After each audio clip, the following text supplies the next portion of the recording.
I'm Steve Shuttle with Sea Island Forge. Today I'm going to be going over some accessories, tips, tricks, and safety features of our kettles with you.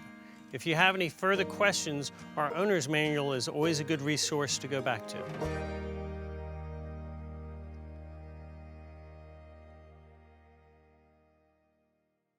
So this is the Black Banks Oyster Knife that we forge out of stainless steel in our studios. We were runners-up in Garden & Gun magazine for this and the Made in the South Awards. We also make this stainless steel chainmail to go along with it. So when you're shucking your oysters, you're only shucking the oyster and not shucking yourself.